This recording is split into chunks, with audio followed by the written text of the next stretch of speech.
નમસ્કાર મિત્રો, GPSC by universal એક્સપોર્ટ્સમાં તમારું સ્વાગત છે. આજે આપણે જોશું જીપીએસસીના મેઇન્સના જીએસ પેપર 2ના મહત્ત્વના મુદ્દાઓ અને તેમની બુક લિસ્ટ. સૌથી પહેલાં છે ભારતનું બંધારણ અને તેની મુખ્ય લાક્ષણિકતાઓ. લક્ષ્મીકાંતમાંથી કરવાની રહેશે આપણે. ત્યારબાદ છે ભારતીય સંઘ, રાજ્ય સરકારના કાર્યો અને ફરજો. લક્ષ્મીકાંત. સંઘીય માળખાને સંલગ્ન મુદ્દાઓ, પડકારો, રાજ્યોમાં રાજ્યપાલની ભૂમિકા. મિત્રો, ભારત સરકારે જે તે વખતે સરકારિયા અને પંછી આ બે પ્રકારના કમિશનની રચના કરેલી હતી.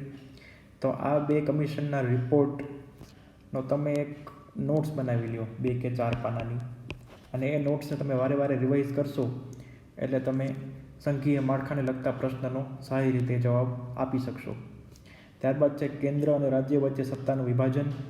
ફરીથી એના માટે સરકારિયા અને પંછી કમિશનનો રિપોર્ટ. 73માં અને 74માં બંધારણીય સુધારાના સંદર્ભમાં ગ્રામીણ અને શહેરી સ્થાનિક શાસન વ્યવસ્થા. આના માટે તમે લક્ષ્મીકાંતનો ઉપયોગ કરશો. ત્યારબાદ છે બંધારણીય સંસ્થાઓ અને તેમની ભૂમિકા. મિત્રો, બંધારણીય સંસ્થાઓ એટલે ભારતનું ચૂંટણી પંચ, યુપીએસસી, જેમાં સ્ટેટના પબ્લિક કમિશન પણ સામેલ છે, controller and auditor general, GST, supreme court વગેરે સંસ્થાઓને તમે બંધારણીય કહી શકો છો. અને તમારે તેમની ભૂમિકા પર ખાસ પ્રકાશ પાડવાનો રહેશે, જેના માટે તમે લક્ષ્મીકાંતનો ઉપયોગ કરી શકો છો. સંસદ અને રાજ્ય વિધાનગૃહ, માળખું, કામગીરી વગેરે. આના માટે તમે લક્ષ્મીકાંતનો ઉપયોગ કરી શકો છો. ભારતમાં ન્યાયપાલિકા, માળખું અને કાર્યો, કટોકટીને લગતી જોગવાઈઓ અને બંધારણીય સુધારાઓ. મિત્રો, આ બધું સ્ટેટિક પોર્શન છે. આના માટે તમે લક્ષ્મીકાંતનો ઉપયોગ કરશો. બંધારણીય સુધારાઓ, અમુક બંધારણીય સુધારાઓ મહત્ત્વના છે, જેમ કે 42મો, 44મો અને જે અંતિમ 5 બંધારણીય સુધારાઓ છે આપણા દેશમાં, તે પણ અહીં મહત્ત્વનું સ્થાન લઈ લે છે. ભૂતકાળમાં જીપીએસસીમાં પ્રશ્ન પૂછાયેલો હતો કે 102 અથવા 103માં બંધારણીય સુધારા કાયદા વિશે જણાવો. તો તે પણ મહત્ત્વનો ભાગ ભજવે છે અહીંયા. ન્યાયિક સમીક્ષા અને જનહિત યાચિકા. ન્યાયિક સમીક્ષા અને જનહિત યાચિકા આ બંને રિલેટિવલી નવા કન્સેપ્ટ છે. તમે લક્ષ્મીકાંતમાંથી કરી શકો છો, અથવા તમારે વેલ્યુએટ કરવી હોય તો તમે ઇન્ટરનેટનો ઉપયોગ કરી શકો છો, એ વધારે ઉચિત રહેશે. ત્યારબાદ છે મિત્રો લોક પ્રશાસન અને શાસન. લોક પ્રશાસન અને શાસન માટે ઇંગ્લિશમાં ઘણી બધી સારી બુક્સ છે, પણ જ્યાં સુધી મારું જ્ઞાન છે, ગુજરાતીમાં વર્લ્ડ ઇન બોક્સ દ્વારા જાહેર વહીવટ એ નામની એક બુક બહાર પાડવામાં આવી છે. તે આ સિલેબસ વાઇઝ છે. માની લો કે કોઈ પણ જગ્યાએ તમને એમ લાગે છે કે આ સફિશિયન્ટ નથી, તો ફક્ત એવા ટોપિકમાં તમે ઇન્ટરનેટ પર જઈ શકો છો. જ્યાં સુધી આમાં ટોપિક સ્કીપ કરવાનો સવાલ છે, તો વિવિધ ક્ષેત્રોના વિકાસ સંદર્ભમાં ભારત સરકારની નીતિઓ અને દરમિયાનગીરી આ કોઈ એક સ્પષ્ટ ટોપિક નથી. અને જો આને આપણે કરવા બેસીએ તો આપણા વર્ષો નીકળી જાય, પણ આપણી જીપીએસસી પાસ ન થાય. તો આપણે આ પોઈન્ટ પર જવાનું નથી. અમલીકરણના મુદ્દાઓ અને સમસ્યાઓ લગભગ બધી જગ્યાએ એક જ હોય છે, એ આપણે આગળ જોશું. તો તમે આ પોઈન્ટને હાલ પૂરતો સ્કીપ કરી શકો છો. ત્યારબાદ છે વિકાસ પ્રક્રિયા, નાગરિક સમાજ, બિન સરકારી સંગઠનો અને અન્ય સહભાગીઓની ભૂમિકા. મિત્રો, કોઈ પણ પબ્લિક એડમિનિસ્ટ્રેશનમાં જ્યારે આપણે કોઈ પણ જવાબ આપતા હોઈએ ત્યારે હંમેશા આપણે back of the mind stack holder model મનમાં રાખવાનું છે. સ્ટેક હોલ્ડર મોડલ એટલે કે કોઈ પણ એક ઇસ્યુ છે તેના સ્ટેક હોલ્ડર્સ કેટલા છે. માની લો કે મજૂરોના સ્થળાંતરની વાત છે, તો કેટલા સ્ટેક હોલ્ડર્સ છે? એક તો ઇન્ડસ્ટ્રીઝ છે, બીજા મજૂરોના યુનિયન છે, અને ત્રીજી સરકાર છે. તો આ 3 થયા સ્ટેક હોલ્ડર અથવા તો સહભાગીઓ. તો આ સહભાગીઓનો રોલ શું હોઈ શકે છે? તે માટે આપણે કોઈ સ્પેસિફિક ડેટાને ફોલો કરવાની જરૂર નથી, પણ સામાન્ય બુદ્ધિથી તમારા મનમાં જે વિચાર આવે એ જ તમે આમાં લખી શકો છો. વૈધાનિક, નિયમનકારી અને વિવિધ અર્ધન્યાયિક સંસ્થાઓ. મિત્રો, લક્ષ્મીકાંતે એક પબ્લિક એડમિનિસ્ટ્રેશનની બુક બહાર પાડી છે, જેમાં આશરે 150થી વધારે આવી સંસ્થાઓનું વિવરણ છે. પણ આપણે એ બધી સંસ્થાઓ કરવાની નથી, કેમ કે બધી જ સંસ્થાઓ આપણા માટે મહત્ત્વની નથી. ફક્ત છેલ્લા 1 વર્ષમાં જે સંસ્થાઓ કરંટ અફેર્સમાં હોય, કોઈના કોઈ કારણે ન્યૂઝમાં હોય, જેમ કે GST કાઉન્સિલ છે, જેમ કે ઇલેક્શન કમિશન છે, તો એ મહત્ત્વની સંસ્થાઓ છે એ જ તમારે કરવાની રહેશે. જેમ કે નેશનલ હ્યુમન રાઇટ્સ કમિશન છે. તો છેલ્લા 1 વર્ષમાં તમને તમારા ધ્યાનમાં આવી કોઈ સંસ્થા આવી હોય તો જ તમે એના વિશે ઊંડાણપૂર્વક જાઓ. બાકી આ 150 કે તેવી સંસ્થાઓ કરવાની કોઈ જરૂર નથી. સુશાસન અને ઈ-શાસન, પારદર્શિતા, ઉત્તરદાયિત્વ, સંવેદનશીલતા.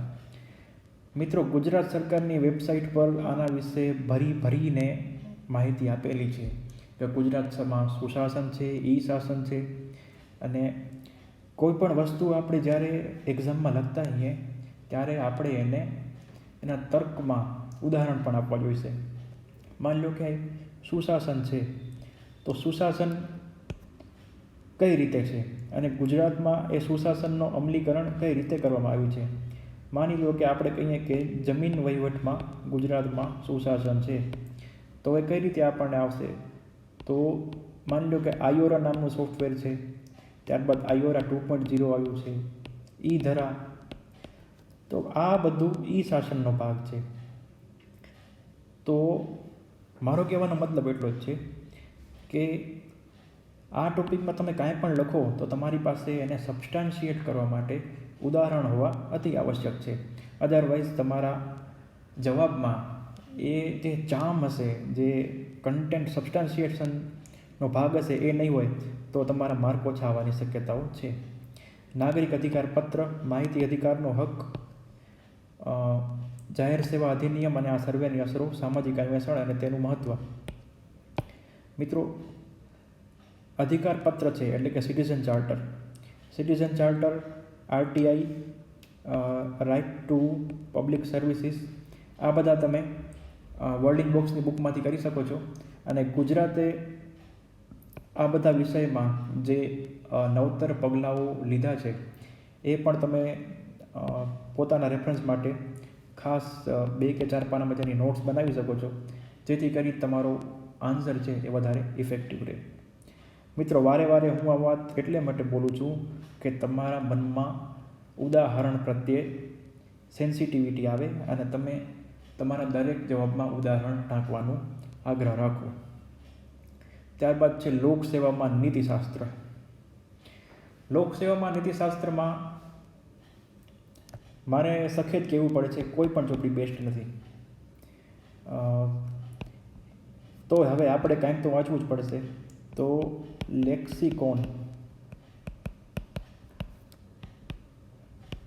લેક્સિકોન છે એ એથિક્સની ડિક્શનરી છે, જેઓ UPSC માટે યુઝ થાય છે. તો લેક્સિકોનનું હિન્દી વર્ઝન તમે લઈ આવો અને પછી એને વાંચવાનું ચાલુ કરો. હવે એથિક્સમાં અનુભવે એવું જણાયેલ છે કે આ સિલેબસમાંથી એટલું બધું ખાસ ફોકસ નથી હોતો. તેઓ ગમે એ રેન્ડમ શબ્દ ઉપાડી લે છે અને એના વિશે તમને પ્રશ્ન પૂછી લે છે. તો આવી રેન્ડમનેસને ઘટાડવા માટે શું કરવું? મિત્રો, અહીંયા આપણે એક નવો કોન્સેપ્ટ લાવીએ છીએ, ગેમ ઓફ વર્ડ્સ. મેઇન્સ અને ખાસ કરીને GS2 એ છે ગેમ ઓફ વર્ડ્સ. એથિક્સમાં તમે 50થી 60 શબ્દોની એક પ્રાઇમરી ડિક્શનરી બનાવી લ્યો, જેમ કે નીતિમત્તા, માનવ મૂલ્ય, બુદ્ધિમત્તા, ઇંગ્લિશમાં કહીએ તો honesty, impartiality, fortitude, integrity, intelligence, emotional intelligence, etcetera. તો એવા તમે વર્ડ બનાવી લો. આ છે તમારા બેઝિક વર્ડ્સ, અથવા જેને આપણે વોકેબ્લરી અથવા શબ્દ ભંડોળ એવું કહીશું કે તમારું બેઝિક શબ્દ ભંડોળ. ત્યાર પછી તમે લઈ આવો ઉદાહરણ. હવે તમે ક્યાંથી લાવશો? માની લો કે તમારા મનમાં કોઈ વિચાર આવ્યો કે ઓનેસ્ટી છે, પ્રામાણિકતા એ સૌથી ઉપર છે, પણ હવે તમે કે હું એવી વાત કરીએ તો કોઈ સાંભળવા તૈયાર નહીં થાય. તો જ્યારે પણ તમે ઉદાહરણ કોઈ લખો અથવા તો કોઈ એવી લાઈન લખો, ત્યારે તમે કોઈ સ્ટ્રોંગ સોર્સ, જેમ કે ભગવદ્ ગીતા, બાઇબલ, કુરાન અથવા તો તિરુવલ્લુવરની કોઈ બુક અથવા સ્વામી વિવેકાનંદ, આવા કોઈ પણ વ્યક્તિના નામ લઈ અને તમે તમારી રીતે ગમે તે નાખી શકો છો, તમને કોઈ પૂછવા નહીં આવે. પણ આનાથી તમારા જવાબને ક્રેડિબિલિટી મળશે. મિત્રો, ધ્યાન રાખો કે અમુક વાર સત્ય લખવું જરૂરી નથી. તમે કાંઈ પણ લખો અને છેલ્લે એવું એડ કરી દો કે આ સ્વામી વિવેકાનંદના વિચાર છે, કે આ XYZના વિચાર છે, કે વુડ્રો વિલ્સનના વિચાર છે, તો તમારા આન્સરની સાચું લાગવાની, કે આમ સામેવાળાને લાગે કે આ સાચું લખેલું છે, એના ચાન્સીસ વધી જાય છે. તો અલ્ટિમેટલી આ જ પ્લાન છે એથિક્સનો, કે તમારે દરેક જવાબમાં આવા બેઝિક વર્ડ્સ પ્લસ ઉદાહરણ લખવાના, જેથી કરી તમારો આન્સર વધારે ને વધારે સાચો લાગે. અહીંયા એ વાતની ધ્યાન રાખવાની છે કે તમારે મહાત્મા ગાંધી અથવા તો સરદાર વલ્લભભાઈ પટેલ અથવા તો કોઈ પણ એવું હોય કે જે વધારે ફેમસ હોય એના વિશે ન લખવાનું. જે લેસર નોન છે, જેને બહુ ઓછા માણસો ઓળખે છે, એવા થિંકર્સના નામ લખી અને તમારે તમારો સ્કોર વધારવાનો છે. મારી ઈચ્છા એવી છે કે આપણે એથિક્સ પર એક ખાસ વિડીયોઝની સિરીઝ બનાવશું, તો એ જ્યારે બનશે ત્યારે તમે એમાંથી પણ વાંચી શકો છો. પર્સનલી હું એથિક્સ આખું ઇન્ટરનેટ પરથી વાંચું છું, તો તમે એ રસ્તો પણ અપનાવી શકો છો કે ટોપિક વાઇઝ તમે સર્ચ કરી અને 2 કે 2 થી 3 પાનાની એક ટોપિકની નોટ્સ બનાવી શકો છો અને તમે એને એક્ઝામ વખતે રિવાઇઝ કરી શકો છો. તો આ હતું GS2 બાબતે. Thank you so much.